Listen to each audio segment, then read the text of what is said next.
Icon star Allu Arjun coterie వల్లే, Allu Arjun team వల్లే అల్లు అర్జున్ చిక్కుల్లో పడుతున్నారా?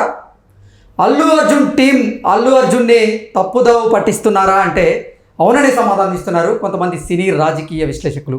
ఈ నేపథ్యంలోనే ఇదే అంశం మీద మనం విశ్లేషణ చేసుకునేటువంటి ప్రయత్నం చేద్దాం. ప్రస్తుతం మనతో పాటు ఉన్నారు ప్రముఖ సినీ రాజకీయ విశ్లేషకులు, ప్రముఖ సీనియర్ జర్నలిస్ట్ యజ్ఞమూర్తి గారు. వారితో మాట్లాడదాం. యజ్ఞమూర్తి గారు నమస్తే అండి. నమస్తే Krishna. Icon star Allu Arjun team అలాగే అల్లు అర్జున్ కోటరీ వల్లే ఇప్పుడు అల్లు అర్జున్ చిక్కుల్లో పడుతున్నారని, అల్లు అర్జున్ టీమే అల్లు అర్జున్ని తప్పుదావ పట్టిస్తోంది అనేటువంటి వార్తలు వస్తున్న నేపథ్యంలో ఏంటి నిజంగా అల్లు అర్జున్ కోటరీ వల్ల అల్లు అర్జున్ ఎటువంటి చిక్కుల్లో పడ్డారు, అలాగే అల్లు అర్జున్ టీం అల్లు అర్జున్ని ఎలా తప్పుదావ పట్టిస్తోంది అంటే ఏం చెప్తారు? కొంతవరకు చూస్తే అది నిజమేనని అనిపిస్తూ ఉంది. ఎందుకంటే తమ్మారెడ్డి భరద్వాజ్ గారు కూడా ఆ విషయం నొక్కి వక్కాణించారు. ఆయన అంటే అల్లు అర్జున్ దగ్గర ఉన్న వాళ్ళు ఎవరైతే ఉన్నారో ఆయన పిఆర్ఓలు కానివ్వండి, లేకపోతే ఆయన దాని కోటరీ అనే మాట కూడా వాడాడు. అల్లు అర్జున్ చుట్టూ ఉన్నటువంటి కోటరీ ఏదైతే ఉందో అది ఆయన్ని సరిగా పట్టిస్తున్నారంట, ఒక సరైన మార్గంలోకి తీసుకువెళ్ళటం లేదు. ఎందుకంటే వీళ్ళందరూ కూడా ఏ పని చేయాలన్నా కూడా, ఎక్కడికి వెళ్ళాలన్నా కూడా వాళ్ళ ఆంతరంగిక వర్గం మీదే ఆధారపడతారు.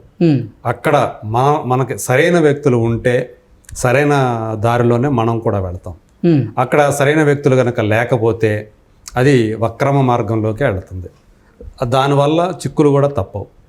సో ఇప్పుడు ఏదైతే ఘటన జరిగిందో, డిసెంబర్ 4 ఘటన జరిగిందో, అది చాలా ప్రశ్నలు లేవనెత్తింది. ఎందుకంటే ఇప్పుడు మనం పోలీసుల వర్షన్ని మనం నమ్మే పని అయితే అల్లు అర్జున్కు సంబంధించినటువంటి అసలు ఆయన అల్లు అర్జున్ రాకూడదు అక్కడికి. వాళ్ళు థియేటర్ యాజమాన్యానికి మేము స్పష్టంగా సూచన చేశాం, లెటర్ ఇచ్చాం, హీరోని కానివ్వండి, హీరోయిన్ కానివ్వండి రానివద్దు, ఎందుకంటే ఇక్కడ శాంతి భద్రతల సమస్య తలెత్తే అవకాశం ఉంది అని మేము ముందే చెప్పామని వాళ్ళు లెటర్ కూడా వాళ్ళు ఒకటి బయట పెట్టారు. సో మరి వాళ్ళ వర్షన్ మనం పరిగణలోకి తీసుకుంటే అది నిజమైతే మరి అల్లు అర్జున్ ఎందుకు వచ్చాడు? ఈవెన్ విచారణ సందర్భంగా కూడా ఈ ప్రశ్నలే ఆయన ఎదుర్కొన్నట్టుగా కూడా మనం విన్నాం. మీరు ఎందుకు వచ్చారు, మీకు ఎవరు చెప్పలేదా, పర్మిషన్ లేదని చెప్పేసి మీరు రాకూడదనే సమాచారం మీకు ఎవరు ఇవ్వలేదా? ఇది అంటే నేరుగా హీరో థియేటర్ యాజమాన్యంతో మాట్లాడే అవకాశం ఉండదు.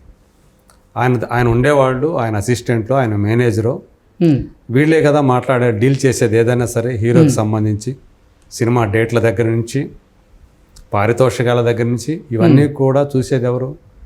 ఆయన ఉండే మేనేజర్లో లేకపోతే పిఆర్ఓ టీం. సో మీడియాతోటి ఇంటరాక్ట్ అయ్యేటప్పుడు పిఆర్ఓ టీం చూసుకుంటుంది. సో పారితోషికాలు కానివ్వండి, డేట్స్ విషయం కానీ మేనేజర్ చూసుకుంటారు.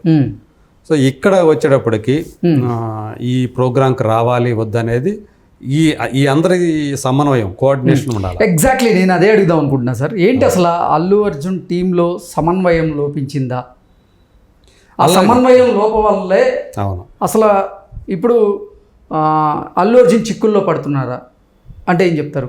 ఇప్పుడు ఎక్కువగా బలంగా అదే వినిపిస్తుంది. అంటే భరద్వాజ్ గారు ఆ మాట అన్నారంటే ఆయన ఖచ్చితంగా ఇన్ఫర్మేషన్ ఉండే ఆ మాట అని ఉంటారు. ఇది ఆయన చుట్టూ ఉన్న కోటరీ, ఆయన దగ్గర ఉన్నటువంటి ఆంతరంగిక వర్గం ఏదైతే ఉందో అది ఆయన తప్పుదోవ పట్టించడం వల్లే ఈ సమస్య వచ్చింది అన్నట్లుగా ఆయన మాట్లాడారు. అంటే ఖచ్చితంగా ఆయనకి ఏదో ఇన్ఫర్మేషన్ ఉండే ఉంటుందిగా. అంటే వీళ్ళు థియేటర్ వాళ్ళు చెప్పినప్పుడు పోలీసులు ఇలా రావద్దని చెప్పారు అని వాడికి సమాచారం ఇచ్చినప్పటికీ కూడా హీరో మీరు రాకుండా ఆపుతారా, ఎలా ఆపుతారో చూద్దాం అని వీళ్ళు మొండిగా హీరోకి తెలియకుండా, అంటే అల్లు అర్జున్కి అసలు చెప్పకుండా వీడు దాచిపెట్టి అక్కడికి తీసుకెళ్లారేమో అని అనిపిస్తుంది. ఎందుకంటే ఇది మీడియాకి తెలుసు, అలాగే ఆయన ఫ్యాన్స్ అందరికీ తెలుసు ఆయన వస్తున్నాడు అనే విషయం, అల్లు అర్జున్ వస్తున్నాడు అనే విషయం. సో ప్రపంచానికి అందరికీ తెలిసింది, పోలీసులకు తెలియకుండా ఎందుకు ఉంటుంది అనేది ఒక డౌట్ కూడా వస్తుంది. అయితే ఇక్కడ ఈ ఆంతరంగిక వర్గాలు వాళ్ళు వాట్సాప్ గ్రూపుల్లో దాన్ని షేర్ చేసుకోవటాలు, ఇలా హీరో వస్తున్నాడని దాన్ని ఒక ఈవెంట్ కింద చేయాలని చూశారు, దానికి ఒక ప్రచారం కల్పించాలని అంతవరకు ఆలోచించారు. కానీ ఈ ఆంతరంగిక వర్గం దాని పర్యవసానాన్ని వాళ్ళు ఆలోచించలేదని అనిపిస్తుంది. అంటే మనం ఏం చేసినా కానీ చెల్లుబాటు అయిపోద్ది మనకి అనే ఒక ధోరణితోటి వాళ్ళు ఏమన్నా వ్యవహరించారా అనే అనుమానాలు కూడా కొంతమంది వ్యక్తం చేస్తూ ఉన్నారు. సో ఇలాంటి వాళ్ళ వల్లే అంటే ఎవరైనా సరే చాలామంది హీరోలు చాలామంది ఎందుకు అందరు దాదాపు స్టార్స్ అందరూ కూడా వాళ్ళ దగ్గర వాళ్ళ దగ్గర ఒక నలుగురు చేరతారు ఖచ్చితంగా. వాళ్ళు పిఆర్ఓలు కానివ్వండి, మేనేజర్లు కానివ్వండి, అసిస్టెంట్లు అని కానివ్వండి, వాళ్ళకి ఏ పేరైనా పెట్టండి, ఒకటి చేరతారు. వాళ్ళ వర్గం అంటూ ఒకటి చేరుతుంది. అలా ఈరోజు అల్లు అర్జున్కి సంబంధించిన వర్గం అనేది మనకి నేను నోటితో చెప్పక్కర్లేదు, కానీ వాళ్ళ పేర్లు ప్రపంచానికి అందరికీ తెలిసాయి ఆ పేర్లన్నీ కూడా. సో వాళ్ళు ఇన్ఫర్మేషన్ కోసం ఇండస్ట్రీలో జరిగే వాటి గురించి ఆ ఇన్ఫర్మేషన్ కోసం ఆ టీం మీదే ఆధారపడుతుంది ఏ హీరో అయినా. సో అల్లు అర్జున్ కూడా అలాగే తన టీం, ఆయన ఏర్పాటు చేసుకున్నటువంటి టీం ఏదైతే ఉందో దాని మీదే ఆయన ఆధారపడుతున్నాడు. సో ఇప్పుడు అందరికి కూడా అందరి కళ్ళు అందరి దృష్టికి కూడా ఆయన టీం మీదకే వెళుతూ ఉంది. ఆ టీం కరెక్ట్గా పనిచేయట్లేదా, ఆయన్ని రాంగ్ రూట్లోకి తీసుకెళ్తున్నారా, మొండిగా బిహేవ్ చేస్తూ మాకు తిరుగులేదన్నట్లుగా బిహేవ్ చేస్తున్నారా అనేటువంటి అనుమానాలకి ఈ తావిస్తుందని చెప్పేసి చెప్తున్నారు. క్షేత్రస్థాయిలో అసలు ఏం జరుగుతుందనేది వారు అంటే అల్లు అర్జున్ టీం అల్లు అర్జున్కి చేరవేయడంలో విఫలమవుతున్నారని వారు అసలు క్షేత్రస్థాయిలో పరిస్థితులు బాగున్నాయంటూ కూడా ఫీడ్బ్యాక్ ఇస్తున్నట్లుగా కూడా కొన్ని వార్తలు వస్తున్నాయి. అందువల్లే ఆ టీం వల్లే ఆయన చాలా లేటుగా స్పందించారు.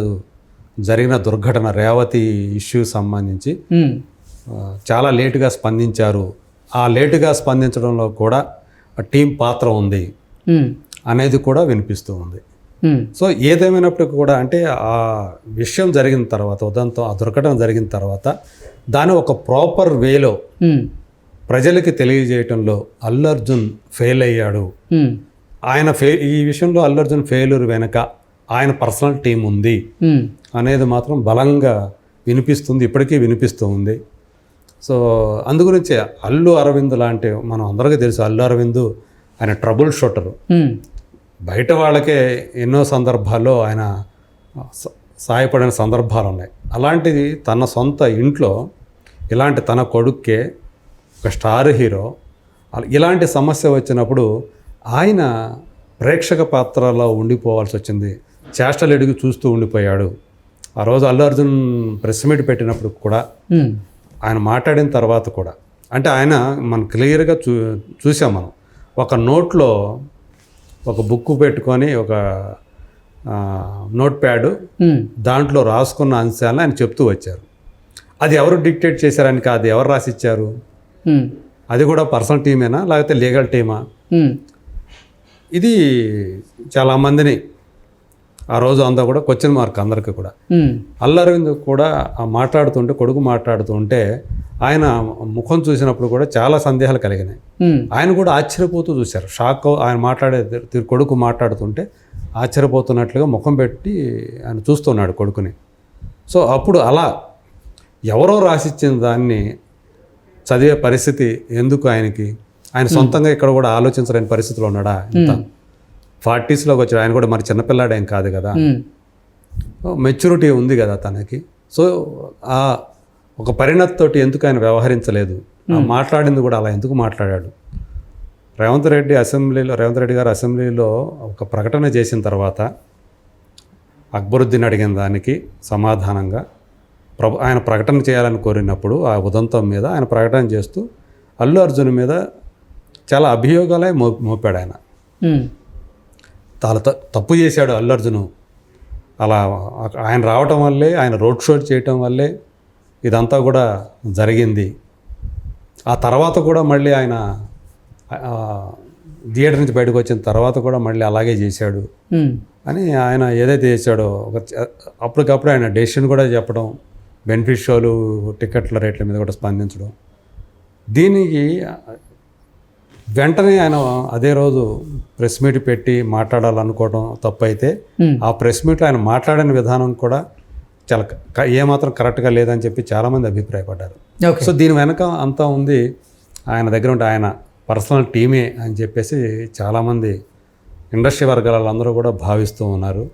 సో అది ఎఫెక్టివ్గా ఉంటే అల్లు అర్జున్కి అసలు ఈ చిక్కులే వచ్చేవి కాదు అని కూడా మాట్లాడుతున్నారు. రాబోయే రోజుల్లో కనీసం మరి ఆయన ఆ పర్సనల్ టీంలో ఏమన్నా మార్పులు చేర్పులు ప్రక్షాళనలు ఏమైనా ఉంటాయేమో let us wait and see. Okay sir, thank you so much.